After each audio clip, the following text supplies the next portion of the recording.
घाटकोपरच्या hoarding दुर्घटनेत सचिन यादव या तरुणाचा करुण अंत झालाय।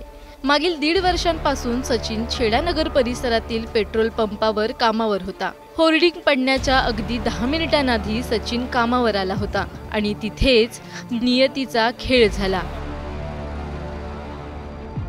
सचिनच्या आयुष्यातील ती शेवटची 10 मिनिटं हादरवणारी आहेत। कामावर येण्याची वेळ आणि अपघाताची वेळ जुळून आली आणि तिथेच 20 वर्षांच्या या सचिनचा दुर्दैवी अंत झाला। सोमवारी दुपारी पावसाचे ढग जणू काही मुंबईवर मृत्यूच घेऊन आले। पावसाने मुंबईची दाणादाण उडाली। कुठे पाऊस, कुठे वारा, कुठे धुळीचं वादळ, सारं काही हादरवणारं घडत होतं। 60 किलोमीटर वेगानं वाहणाऱ्या धुळीच्या वादळाचा मोठा तडाखा मुंबईला बसला। घाटकोपरमधील पेट्रोल पंपावर जणू मृत्यूच कोसळला।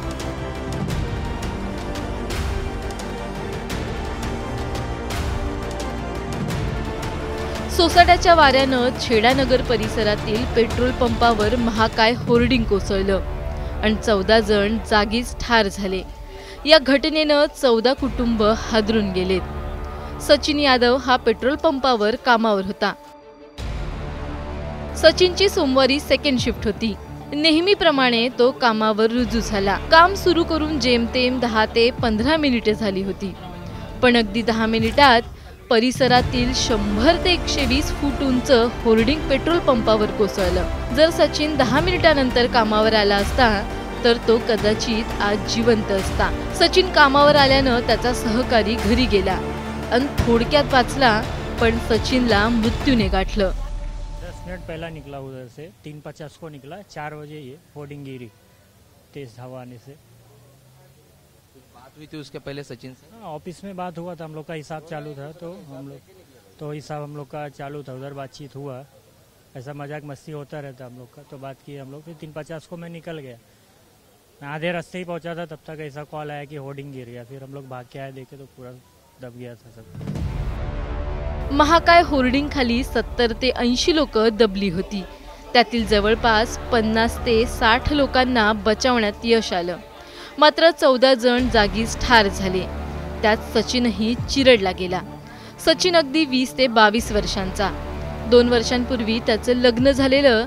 सचिनला 4 महिन्यांचं बाळ आहे।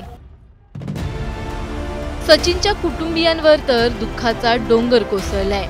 सचिन घरात एकटाच कमावता होता, त्याच्यावर संपूर्ण कुटुंबाचा भार होता। त्याच्या अशा अचानक जाण्यानं कुटुंबाचा आधारच हिरावलाय। 4 महिन्यांचं बाळ आणि बायको पोरके झालेत। लीगल तो है ही सर, है ही ये इंजीनियर को और कॉन्ट्रैक्टर को और जो इसका भाड़ा लेता है इनको पकड़ना चाहिए। इनके ऊपर कड़ी से कड़ी कार्रवाई होनी चाहिए और ज़्यादा से ज़्यादा मदद होनी चाहिए, क्योंकि 3 महीने का बच्चा है और 1.5 साल हुआ अभी शादी होके, एकदम यंग है अभी लड़का हो। ज़्यादा से ज़्यादा मदद होना चाहिए, ज़्यादा से ज़्यादा मदद होनी चाहिए, मैं ये बोलूँगा। चौकशीनंतर दोषींना शिक्षा मिळेलही, पण गेलेले निष्पाप जीव पुन्हा परत कधीच येणार नाहीत। प्रशांत बडेसह सोनी मगर, एबीपी माझा, मुंबई।